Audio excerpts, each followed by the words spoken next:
¿cómo te va? Buenos días, Cecilia, Javier, aquí todos en Radio Libertad te saludamos. ¿Cómo te va, Coqui?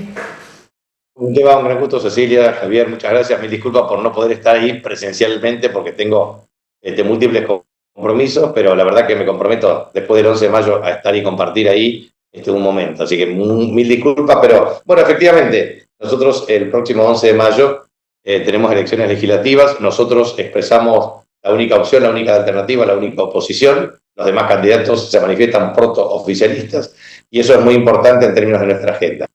Hemos lanzado el 22 de marzo, en el momento del cierre de la lista 652 frente a Chaco Merece Más, 50 proyectos de leyes que están debidamente descritos. Pero a su vez agregamos 10 más, producto de un nivel de interacción con distintos sectores políticos, económicos y sociales. Pero la verdad es que 60 leyes es muy difícil de explicar en detalle, pero tratamos de sintetizar en 4. La primera cuestión es que la gente hoy tiene que optar entre pagar la luz y comer y pagar la luz. Entonces esa no puede ser una opción. Necesitamos tener una emergencia tarifaria y social y poner definitivamente una tarifa social a través del método de disposición a pagar, que es un método que técnicamente se utiliza para medir claramente los niveles de consumo conjuntamente con el ingreso disponible y el uso de artefactos eléctricos. Me parece que eso es equitativo y es solidario. En segundo lugar, necesitamos abrir la empresa porque se han incrementado los costos de la empresa y naturalmente la deuda con Camesa de esta gestión, que eso también es un tema que requiere un tratamiento especial. Tercero, nos parece que nadie mira el medidor. Tenemos que mirar la factura y el medidor. Y a su vez ir a sistemas modernos tecnológicamente para que el usuario pueda controlar online cuánto gasta y cuál es su consumo. Porque de esta manera estamos ante un problema serio. Y eso significa también detectar fugas y observar claramente ese problema. Y por último, creo que el Chaco tiene que estar unido con los gobernadores del Norte Grande para restituir lo que conseguimos, 650 kilovoltios mes hora en materia de subsidio, en virtud de las altas temperaturas que nosotros tenemos como provincias, mayor consumo relativo. Y naturalmente eso requiere bajar el costo de la electricidad suministrada a la provincia del Chaco y generar parámetros de equidad. Eso me parece que es clave, primer tema. A su vez también pedimos al gobierno provincial que no oculte la emisión de las facturas del mes de marzo, y que no use excusas. Segundo tema, emergencia, para mí importante, emergencia alimentaria. Hemos detectado en toda la provincia, yo recorrí todos los municipios, parajes rurales, colonias rurales, pueblos y localidades y ciudades, y barrios de ciudades, con lo cual esto es un problema que se está agravando con el transcurso de los días. Entonces, la emergencia alimentaria no puede ser un programa partidario como el Yachí, con 2.000 punteros políticos designados al efecto y con insuficiencia alimentaria. Tiene que ser una política de Estado. Eso significa control parlamentario, control ciudadano, control adecuado, pero a su vez hay una cuestión, un buen diseño. Y para eso tenemos que tener expertos con experiencia también como niveles de producción y asignar recursos y partidas presupuestarias que permitan garantizar transparencia en su uso. Hay un problema. Ya no funcionan más los comedores comunitarios, los merenderos, los comedores escolares bajaron de 1,2 a 0,6% de asignación, no hay más leches en los hospitales, todo eso es un agravante. Aumenta los problemas de desocupación, los ingresos disponibles se reducen, hay un problema alimentario. Tercer tema, me parece que es absolutamente imprescindible la emergencia agropecuaria para la producción rural en la provincia de Chaco. Los 105 consorcios de servicios rurales están absolutamente desfinanciados, los consorcios de ladrilleros desfinanciados, los medianos productores absolutamente desfinanciados, y eso necesita un programa, así como nosotros tuvimos 10 puntos que yo siempre resalto, 8.000 títulos de propiedad de la tierra, electrificación rural extendida, viviendas rurales insuficientes pero con procesos crecientes, con consorcios camineros muy bien financiados, equipados para 33.000 kilómetros de red caminera, consorcio de servicios rurales 105 y obviamente con tractores, herramientas, maquinarias, combustibles, semillas y 650 millones de pesos para el año 2023. Ahora cero. También un problema serio, seguro multirriesgo, que tiene que ser de carácter obligatorio. Ley de genética vegetal, porque el tema de semillas es un problema. El tema tuvimos el semillero algodonero con 1.400 hectáreas y 1.200 productores atendidos. El tema de financiamiento cuando lo necesitaban los productores, que efectivamente lo hicimos en distintas temporadas y épocas con productores afectados. Rescatamos a 3.100 productores que estaban quebrados y con la hipoteca de sus campos para el remate y lo resolvimos. Entonces, creo que cuando hay voluntad política y buen diseño, se puede hacer. Y por último, una emergencia que es más amplia. Yo observo una emergencia laboral, la obra pública está paralizada, eso es un gran impacto para 104 gremios. Llegamos a tener 15.000 trabajadores formales y hoy 1.200 o 1.500, esto depende de quién lo registre. Tenemos cerca de 15.000 trabajadores informales que efectivamente están afectados. De manera de que ahí hay un problema serio. La emergencia laboral que tiene que ver con sectores productivos quebrados, industria de la construcción paralizada, y eso está afectando a las familias chaqueñas. Segundo tema, emergencia sanitaria. Este gobierno, nosotros calculamos que incorpora 458 médicos. Nosotros lo hicimos con cerca de 658, 660. O sea, incorporamos menos médicos que nosotros, hay una dificultad de atención médica, los enfermeros hacen de médicos para la operatoria de prevención del dengue, tenemos problemas de insumos, medicamentos, los pacientes oncológicos se mueren porque no reciben asistencia, los pacientes diabéticos, 1 de cada 5 medicamentos, INSEP con 35.000 millones de pesos de deuda con proveedores y con un problema serio de derivaciones o atención. Eso es un problema de emergencia sanitaria que hay que corregirla. La emergencia educativa, ya solo tuvimos 370.000 computadoras, 650 escuelas ampliadas, nuevas o refaccionadas a nuevas, 7,4 millones más o menos en promedio de libros por distintas categorías. Ahora, hoy no hay más gratuidad en los libros. Tenemos un problema. 40.000 pesos sale cada libro. Muchas madres no los pueden comprar. Hijos están afectados. Entonces hay que pensar bien en esta emergencia educativa.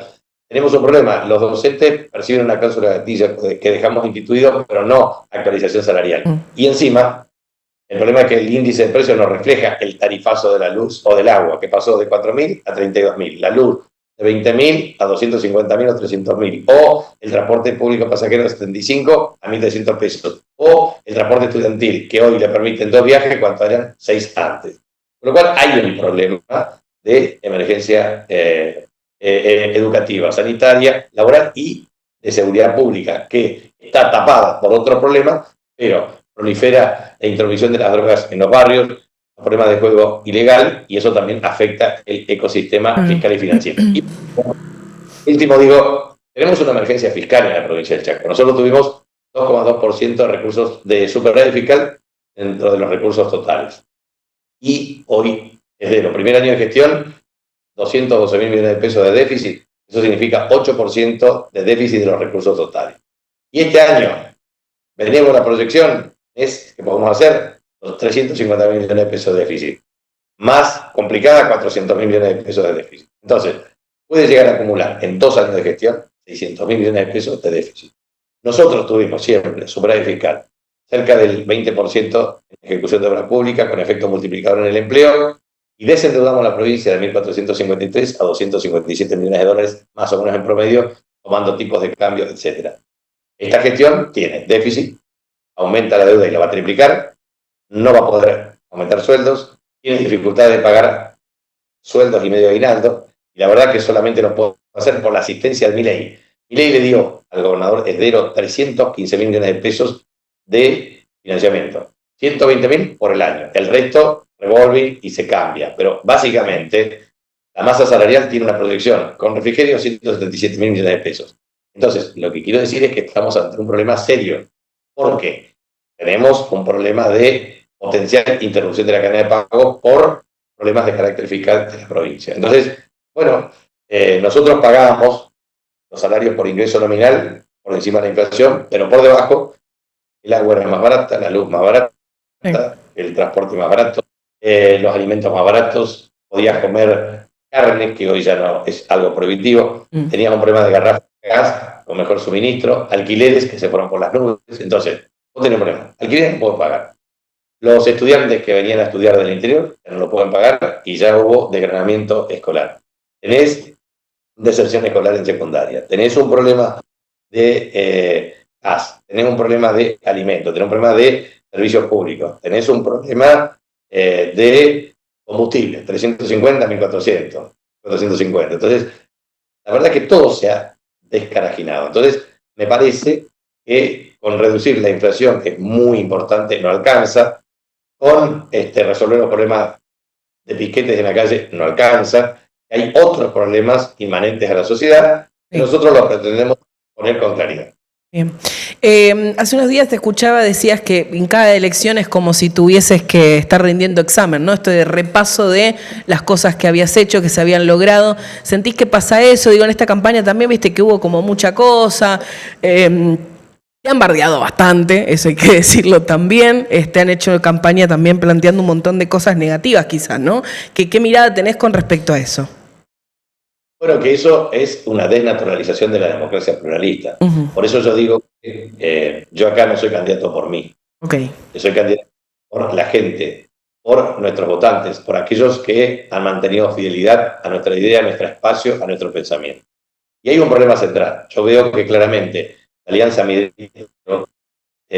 Liberal Libertaria a esta altura de los acontecimientos, eso dejó de lado el escudo de la Unión Cívica Radical, es otra composición política ideológica que verdaderamente no es para una provincia como el Chaco. Yo digo siempre, uno puede ser libertario en Singapur, sí, fantástico. Puede ser liberal, y aparte no lo fueron, porque todo el proceso de cambio de Singapur fue con dictadura militar y sí con libertad de mercado. ¿Querés ser liberal libertario en Mónaco? Y sí, puede ser. En Luxemburgo, y sí, puede ser. En San Marino, puede ser, pero en la provincia del Chaco no. Porque asume un rol muy importante para múltiples necesidades y demandas sociales. Entonces, lo que me parece a mí, ¿qué es lo que está pasando? Primero, tratan de humillar a los pobres. Fíjate, las pensiones no contributivas en Chaco llegaron a 137.000 y son derechos sociales perfectamente garantizados por la acreditación de su condición de tal. Ya 26.000 están en proceso de reducción. Es sacarle la comida de la boca a un pobre, al pobre más desvalido. Eso es ya no tener solamente sensibilidad, sino es ser mucho más que insensible. Segundo, pretenden esclavizar a los trabajadores. Lo que pretenden después es una reforma laboral mucho más amplia para que definitivamente se extinga la garantía que tiene el trabajador en las leyes laborales. Y también con la reforma previsional. Como así también lo que observamos claramente es la persecución sistemática a opositores. Nosotros hicimos una denuncia, 2.600 millones de pesos con fondos del Estado para campañas negativas y fake news conmigo. Miren, pongan esa plata en bajar la luz, pongan esa plata en alimentos, lo pongan. Porque la verdad es, si usan dinero del Estado, es malversación de fondos. Si usan dinero ilegal, es lavado de activos. Por lo tanto, esa cosa tiene que prosperar y sancionar duramente a los funcionarios involucrados y competentes. Aunque el gobernador, porque dio las instrucciones y la directiva. Entonces, me parece que eso es un tema clave. Y yo te digo, yo ahora estaba dando el debate respecto a ficha limpia. Yo digo, ficha limpia, sí, ficha limpia para todo, pero ¿sabes qué? Ficha limpia que involucre a jueces, primero varios capítulos, ¿viste? Gente política, yo puse el juicio de residencia en la provincia del Chaco, lo impulsé como gobernador, sancionó la legislatura provincial a la vieja usanza de las leyes de Indias que hacían los reyes con los virreyes. Eso significa, tuve que rendir cuenta, tuve 60 días hábiles para que la gente, el pueblo de Chaco denuncie. No tuve ninguna denuncia. Segundo tema, tuve que presentar declaración jurada, patrimonial e impositiva, perfectamente acreditada. El trabajo que hizo la Fiscalía de Investigaciones Administrativas es impecable porque hizo indagación, si tenía cuentas en el exterior, cuentas locales, bienes muebles, bienes registrales, bienes inmuebles. Está absolutamente comprobado, con absoluta transparencia. Y la otra cuestión, tuve que rendir cuenta del sistema SIGOP, metas y resultados. Y también el tema de rendición de cuentas ante el Tribunal de Cuentas con un dictamen del mismo. Entonces, es muy importante que vos, cuando termines tu función, tengas un control y una auditoría de estas características. Entonces, ¿por qué lo hice? Porque sabía que si en algún momento venía alguien de la oposición, iba a hacer lo que hacen conmigo, perseguir, decir cualquier cosa, corrupción, etc. Y la verdad que yo soy un profesional competente. Me gano la vida trabajando profesionalmente. Entonces, me organismos internacionales, etcétera, por estos ataques impiedosos. Yo me la banco, pero no todos se la bancan, Claro. No todos tienen en plan fortaleza y bancarse lo que me banco yo. Entonces, mucha gente va a la depresión, al suicidio o al retiro de su vocación política. Entonces, pongamos un límite. Si no le ponemos un límite a eso, esto va a ser grave. Entonces, primero, el sistema político tiene un sistema. El segundo tema, el control de los jueces. Los jueces tienen que tener, ¿queremos hacer ficha limpia? Bueno, los jueces presenten su declaración jurada patrimonial, pública, su declaración jurada de impositiva, pública, que tengamos limitación de mandato. ¿Por qué nosotros solamente tenemos limitación de mandato? También los jueces. Y sean elegidos por concurso de antecedentes de oposición para ver grado de idoneidad técnica relativa, pero después que se someta al juicio, al popular. Entonces ahí tenemos transparencia y claridad, porque si no, los consejos de la magistratura, en realidad hay impresiones corporativas, y yo creo que el gran debate de Argentina y del mundo es democracia o democracia, poder transitorio, corporaciones, poder permanente. Las corporaciones se apropian del Estado para satisfacer intereses minoritarios, y la democracia es donde administra la voluntad popular, elige a un gobierno para administrar un Estado por tiempo determinado para satisfacer los intereses de la mayoría popular. Entonces, poder permanente versus poder transitorio. Intereses de la mayoría, intereses de la minoría. Corporaciones claramente trabajan por los intereses de la minoría. ¿Vos qué crees que pasa en el Consejo de la Magistratura a nivel nacional? ¿Quiénes son los estudios de abogados detrás de empresas multinacionales que financian efectivamente para imponer jueces y fiscales que nunca van a perjudicar a las empresas? Eso en nombre de la supuesta seguridad jurídica. No es vulneración de la soberanía nacional. Y también yo digo, esto va a los medios de comunicación, la verdad que todos tenemos que ser parecidos. Yo estoy a favor de la pauta publicitaria, porque los medios, nadie tiene que trabajar gratis, y tampoco los periodistas. Ahora bien, se publica. Bueno, ahí se te va un poquito la señal, Coqui. Sí, tu internet está andando medio flojo, así que te perdemos por momentos. A ver, ahí yo veo, ¿me están escuchando bien? Ahora te escucho bien. Sí, me decías de la pauta publicitaria. Ese tema me interesa. A ver, ¿cuál es tu opinión? No, que me parece que tiene que ser bien regulada, con un sistema transparente, nada más que se publique. Okay. A mí me parece muy bien que los medios reciban pauta. A mí me parece muy bien que los medios de comunicación tengan la posibilidad de utilizarla bien, en términos de equipamiento, periodismo, todo lo que significa producción. Ahora, tiene que tener un equilibrio. La publicidad de los actos de gobierno, inclusive 60% si querés al gobierno, pero también la pluralidad de voces, para garantizar democracia pluralista.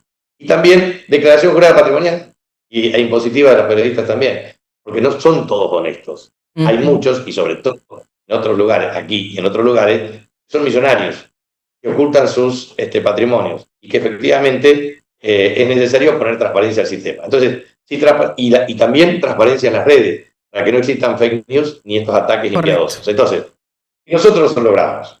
Redes transparentes, medios de comunicación y periodistas transparentes, jueces y fiscales transparentes, políticos transparentes, ahí sí, ficha limpia total. Ahora, si la ficha limpia va a ser para condenar a opositores, seguir opositores, para limitar a los opositores, bueno, esto es lo mismo que el debate del año 1862 por el voto calificado. Eso significa que el 4% antes era el voto calificado, después con la Isa Peña y con el voto femenino y con el voto del territorio nacional pudimos llegar en noviembre de 1951 al triunfo de Perón por el 63%, pero votaron todos. Entonces, antes era el voto. Hay un libro espectacular de Daniel Ziblatt, recomiendo, en el handbook de Oxford, un manual de Oxford sobre sistema político, hay todo un esquema, después se los paso si quiere. Hay un trabajo muy bueno de Daniel Ziblatt, especialista en el tema, los distintas discusiones de política en el mundo y de la democracia liberal, y sobre todo de Italia y de Inglaterra. Pero lo que digo, y me parece muy importante ahí, es que es necesario entender que antes el voto podía ser una irrupción, voto popular o una administración, como dice Inglaterra, pero la verdad es que la ficha limpia me suena a persecución opositora y limitación de la democracia. Yo creo que si somos capaces de hacer algo muy disruptivo, que sea muy transparente, como el juicio de residencia en la provincia de Chaco, eso es muy bueno, porque también se terminan las palabras, ¿viste? Porque, ¿qué pasa? Acá el tema de tirar el gobierno presume de honestidad, pero yo acá tengo 16 denuncias penales del gobierno, 16. Entonces, 16 meses, 16 denuncias penales, irregularidades de todo tipo. Entonces, lo que yo digo es pretender vincular algo que no tenés vínculo para hacer campaña política y denostar tu prestigio. Bueno, entonces, las armas jugar. Entonces, me parece, porque también esto es muy importante, la verdad es que uno hace política con vocación de servicio, con honestidad, con transparencia, deja la familia, rompe el patrimonio, no tiene nada, etcétera, etcétera. Muy bien.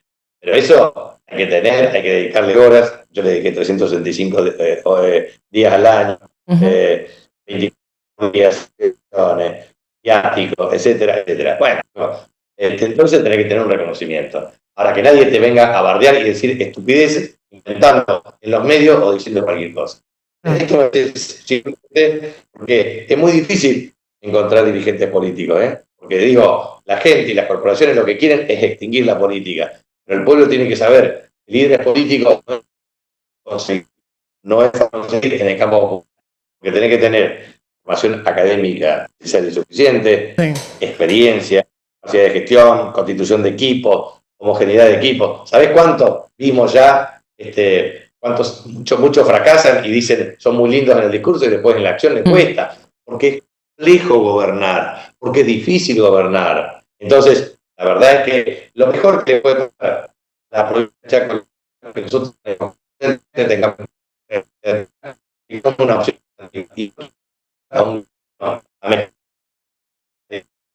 preocupar el próximo año. Dice, acabo de perderlo de vuelta. Está complicado ahí la señal. Coqui, para cerrar, ¿a qué hora votás y dónde? ¿En el mismo lugar de siempre el domingo? Tempranito. Mismo lugar de siempre. Ok, muy bien. Ok, bueno, nos despedimos porque te empezamos a escuchar mal y sabemos que también continúa tu agenda. Gracias por este ratito en contacto con nosotros. Muchísimas gracias, con mucho afecto. Un abrazo. Allí pasaba el candidato del Frente Chaco Merece Más, Jorge Milton Capitanich. Bueno, con nosotros como todos los candidatos, invitado también para pasar por aquí, por el estudio de Radio Libertad. Por problemas de agenda se conectó de esta manera. Escuchamos más o menos un poco allí sus declaraciones. La nota que pueden repasar en libertaddigital.com.ar.